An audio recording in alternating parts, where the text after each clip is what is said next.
Hello everyone, आप सबका स्वागत है आपका अपना यूट्यूब चैनल रॉ एकेडमी में। और आज आप सभी के डिमांड पे मैं आज पढ़ाने वाला हूँ पनोरमा क्लास 10th का इंग्लिश, जिसका फर्स्ट लेसन है। फर्स्ट लेसन आपका है द पेज फॉर लिविंग। आपका फर्स्ट लेसन है ये, दिखाई दे रहा है बच्चों, द पेज फॉर लिविंग। आज मैं बताऊंगा कि द पेज फॉर लिविंग को हम कैसे पढ़ेंगे।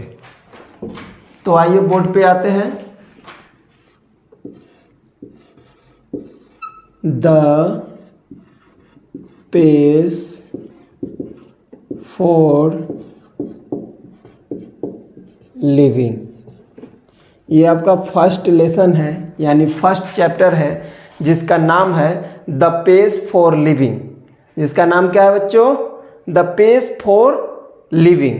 इनका राइटर है आर.सी. हचिंसन। आर.सी.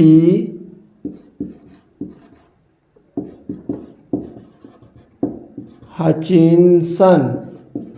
क्या नाम है बच्चों? आर.सी. हचिंसन, जिनका पूरा नाम है रे, R.A.Y. रे कॉटन। कॉटन का स्पेलिंग होगा C.A.R.Y.T.O.N, कॉटन। रे कॉटन हचिंसन।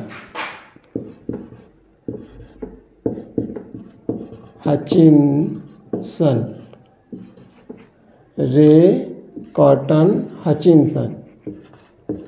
रे कॉटन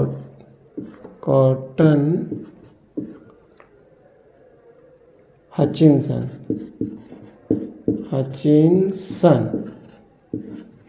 ये है राइटर। तो स्टोरी जानने से पहले हम राइटर के बारे में कुछ जान लें। क्या बच्चों?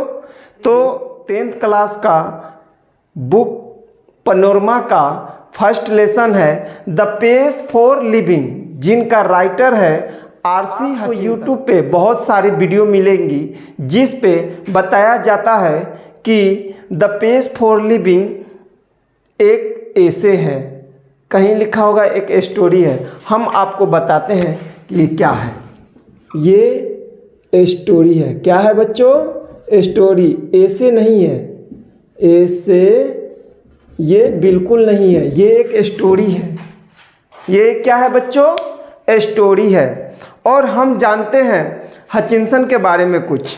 तो इनका जन्म हुआ था 23 जनवरी 1907 ईस्वी में। इनका जन्म कब हुआ था? 23 जनवरी 1907, यानी 1907। इनका जन्म कब हुआ था बच्चों? 23 जनवरी सन 1907 में इनका जन्म हुआ था। आप लोग बच्चे चैनल पे बने रहें और शेयर सब्सक्राइब जरूर करें ताकि आपके दोस्त भी पढ़ सके। और यहाँ पे एक एक पहलू आपको बताया जाएगा, एक एक वर्ड से आपको मिलाया जाएगा। आपको बस इस चैनल पे बने रहना है, तो आपके दिमाग में ऐसे स्टोरी को रख देंगे कि आप कभी नहीं इसे भूल पाएंगे। और आपको मेरे पे ट्रस्ट करना होगा। द पेज फॉर लिविंग का अब हिंदी जानते हैं। द पेज फॉर लिविंग तो हम लोग जान गए, इनका राइटर के बारे में जान गए, आर.सी. हचिंसन। अब हम जानेंगे इनका हिंदी क्या होगा। द पेज फॉर लिविंग का हिंदी होगा, मतलब होता है गति। फॉर का मतलब के लिए, लिविंग मतलब जीवन, यानी जीवन के लिए गति। तो हम द पेज फॉर लिविंग का हिंदी होता है जीवन के लिए गति। और इनका राइटर है आर.सी. हचिंसन। तो सबसे पहले हम आर.सी. हचिंसन के बारे में कुछ बातें जान लेते हैं। क्यों बच्चों? तो आर.सी.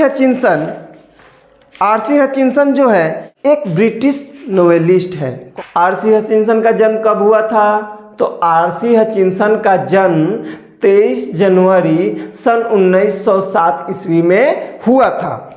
और इनकी मृत्यु कब हुई थी?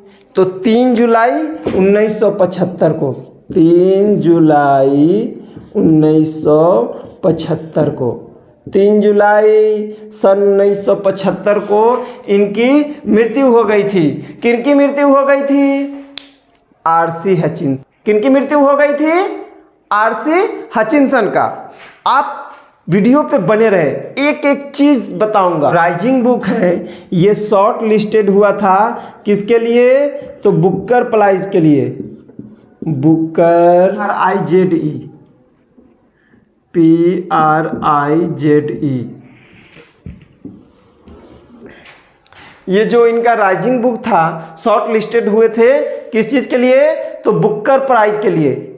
ये जो राइजिंग बुक है ये शॉर्ट लिस्टेड हुए थे किस चीज के लिए? तो बुकर प्राइज के लिए। बुकर प्राइज के लिए शॉर्ट लिस्टेड हुए थे इनका राइजिंग बुक। ठीक है बच्चों, तो ये कब हुए थे? शॉर्ट लिस्टेड राइजिंग बुक कब हुआ था? तो सन 1976 को, आफ्टर डेट, मरने के बाद। तो बच्चों लाइन बाय लाइन तो पढ़ेंगे नहीं, लेकिन एक लाइन छोड़ेंगे भी नहीं। क्या बोले बच्चों? लाइन बाय लाइन तो पढ़ेंगे नहीं, लेकिन एक लाइन छोड़ेंगे भी नहीं। सारे क्वेश्चन का जवाब आप खुद दोगे, इस काबिल आपको मैं बना दूंगा। बस मेरे चैनल पे ईमानदारी से बने रहे। कहने का मतलब है कि हर एक पॉइंट पे हम लोग बात करेंगे, क्या क्या बोले हैं, क्या क्या समझाए हैं, हर एक पॉइंट पे बात करेंगे। यहाँ पे आरसी हचिंसन एक ड्रामा के थ्रू इस स्टोरी को बताना चाहते हैं। तो चलिए बोर्ड पे आते हैं हम लोग। पहले हम लोग जो लिखे हैं इसका स्क्रीनशॉट ले लीजिए, और जहाँ नहीं समझ में आया है आप बताएं। और हाँ, एक ज़रूरी बात, आप लोग मेरे स्टूडेंट्स हैं, आप लोग मेरे व्यूअर नहीं, मेरे स्टूडेंट्स हैं, तो आप लोग हाजिरी के तौर पे लाइक बटन दबाएं ताकि मैं जानूंगा आप प्रेजेंट है।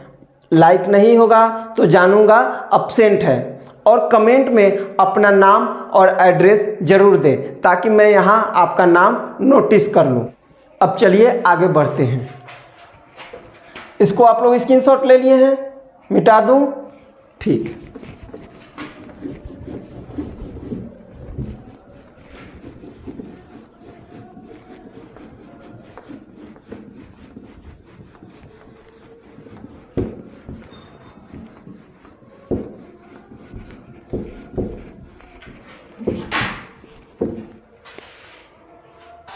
तो हम अब आगे की तरफ बढ़ते हैं। डायग्राम के द्वारा हम आपको बताना चाहेंगे इस स्टोरी का। मैं चित्रकार तो नहीं हूँ, बट कुछ थोड़ा बहुत बनाता हूँ और इस डायग्राम के द्वारा आप लोग को समझाने की कोशिश करता हूँ।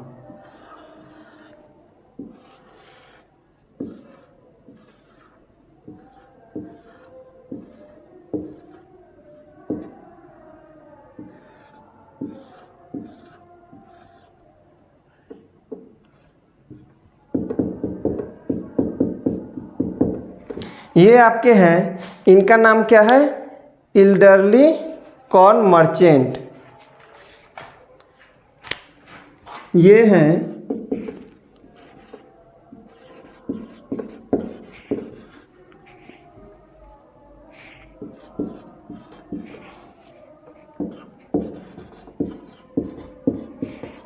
कौन है? इल्डरली कॉर्न मर्चेंट। इनका हिंदी होता है अनाज के व्यापारी करने वाले उम्रदराज। अनाज के व्यापारी करने वाले उम्रदराज। इल्डरली क्या? इल्डरली कॉर्न मर्चेंट। इसका हिंदी होता है अनाज के, इल्डरली कॉर्न मर्चेंट का हिंदी होता है अनाज के व्यापारी करने वाले उम्रदराज। एक ये कैरेक्टर है, दूसरा कैरेक्टर है इनकी वाइफ का।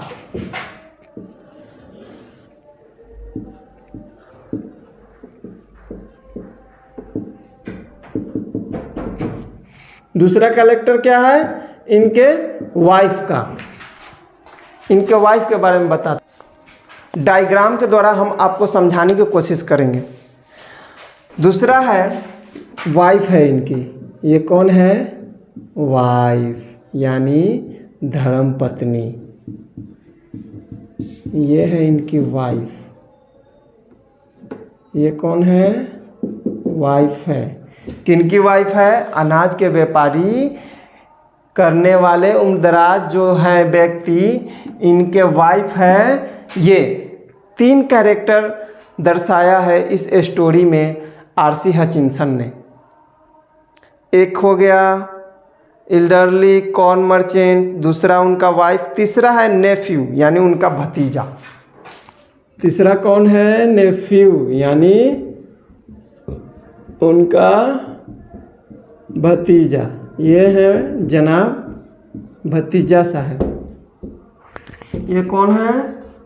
भतीजा है। 3 कैरेक्टर है इस स्टोरी में। इस 3 कैरेक्टर के द्वारा आरसी हचिंसन ने हमको ये स्टोरी को समझाया है। बिल्कुल समझ में आएगा आपको और ये स्टोरी आपके दिमाग से जाएगा नहीं, ये मेरा वादा है। लेखक ने नाटक देखा था कहाँ? डबलिंग में। कहाँ देखा था? डबलिंग में। क्या देखा था? एक नाटक यानी ड्रामा। ये जो है एल्डरली कॉर्न मर्चेंट, वाइफ और उनके भतीजा, ये तीनों स्टोरी चल रहा था ड्रामा। तो लेखक ने कहाँ देखा था इसको? डबलिंग में। ये डबलिंग में देखा था लेखक। इस नाटक को कहाँ देखा था? डबलिंग में। हाँ, कौन देखा था? आरसी हचिंसन जो राइटर है इस स्टोरी का, जिनका ये डबलिंग में जो देखे थे the page for living. The page for living.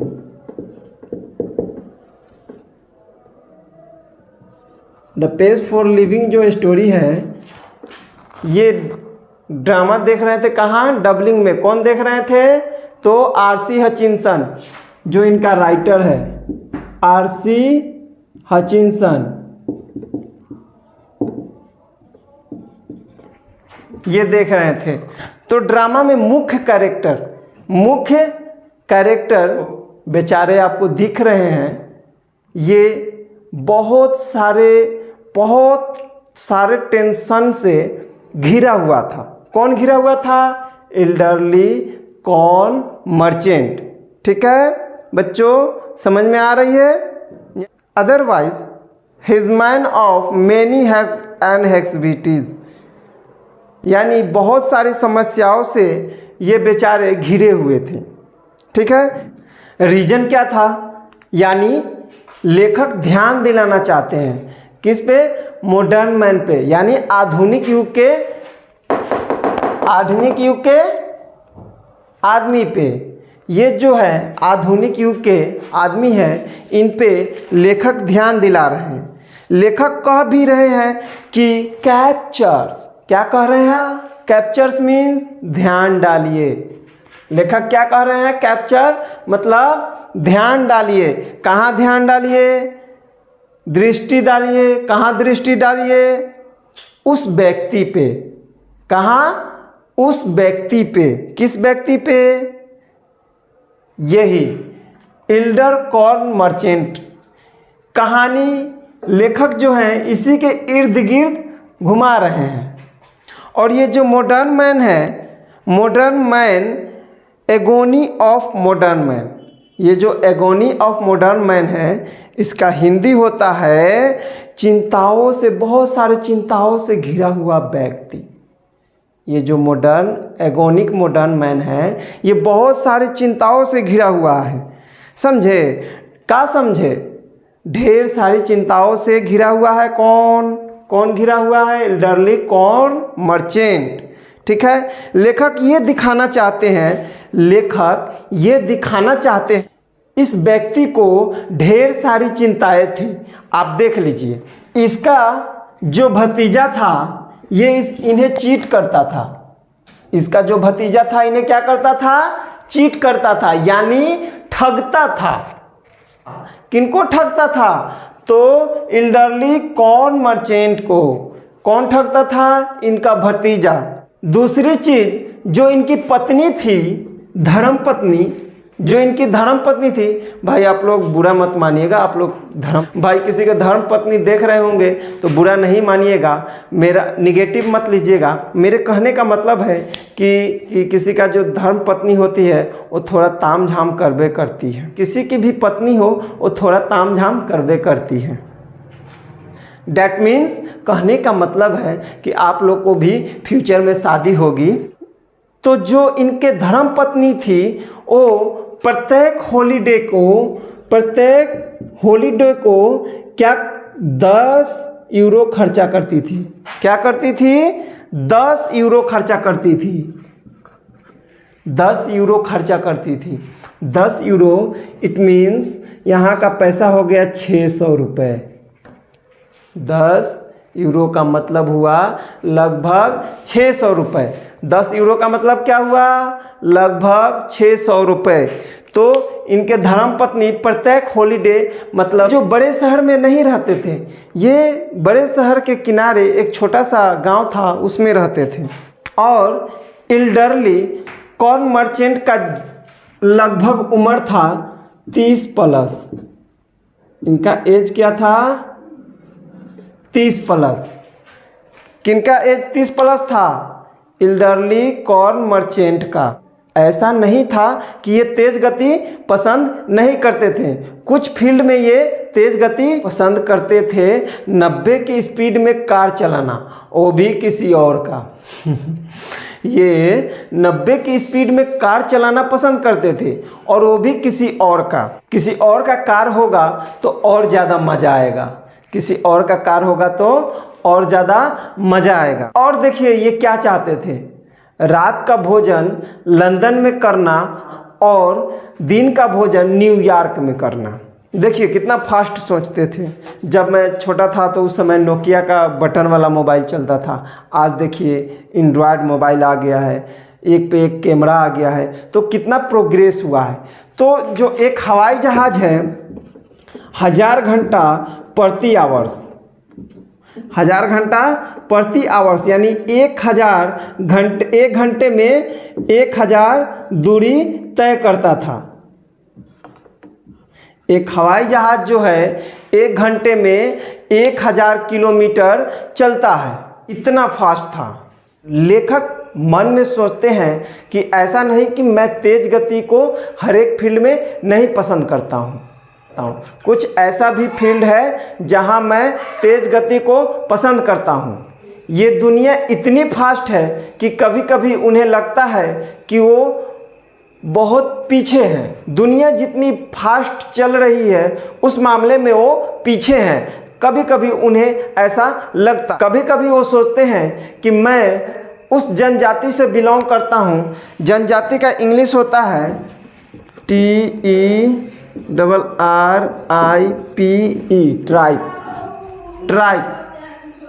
Tribe का हिंदी क्या होता है? जनजाति। यदि इंटेलिजेंट का टेस्ट लिया जाए और उसमें बहुत सारे लोग शामिल हो और उसमें मेरे बुद्धि का टेस्ट लिया जाए तो सबसे लोएस्ट मार्क्स मुझे मिलेगी। बिकॉज वो कहते हैं अपने आप को कि आई एम स्लो थिंकर। वो क्या कहते हैं अपने आप को? कि आई एम स्लो थिंकर। ये आपका ऑब्जेक्टिव क्वेश्चन में आ सकता है बच्चों। I am a slow thinker. वो खुद को कहते हैं कि मैं एक बहुत ही मंदबुद्धि सोचने वाला व्यक्ति हूँ। फिल्म में जो फास्ट मूवमेंट थे वो इन्हें समझ में नहीं आता था, बाकी सबको समझ में आता था। ये इन्हें इसलिए समझ में नहीं आता था क्योंकि ये पहले ही खुद को साबित कर दिए थे कि आई एम स्लो थिंकर, यानी मंदबुद्धि व्यक्ति।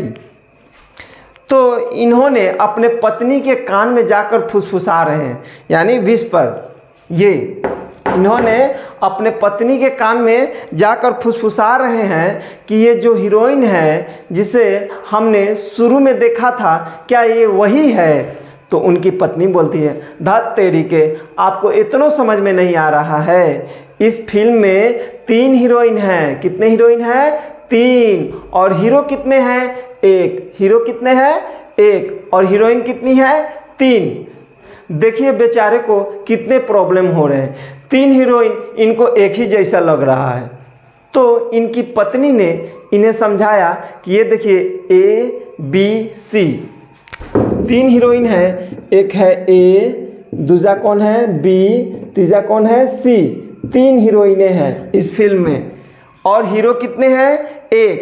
तो अपने टोपी को स्टाइल में मारते हुए जो अपने रूम के अंदर से वही हीरो हैं। तो वो सबसे पहले किसके प्यार में पड़ते हैं? B। ये जो हीरो हैं वो सबसे पहले किसके प्यार में पड़ते हैं? B के। उसके बाद C के। उसके बाद C के प्यार में पड़ते हैं। उसके बाद A के। ये जो एक हीरो है ये पहले B के प्यार में पड़ते हैं, फिर C के प्यार में पड़ते हैं, फिर A के प्यार में पड़ते हैं। इनकी पत्नी समझा रही है इनको कि A नंबर जो है वो एक लंबी लड़की है, भूरे बाल वाली। B नंबर जो है एक शॉर्ट लड़की है जो जिनका बाल भूरा है। और C है जो अंग्रेज जैसी दिखती है। देखिए बेचारे को कितना प्रॉब्लम हो रहा है। इसलिए कहा जाता है समय के अनुसार आपको भी खुद को बदलना होगा, कि परिवर्तन ही संसार का नियम है। हमें परिस्थितियों के साथ उसमें ढलना जरूरी होता है।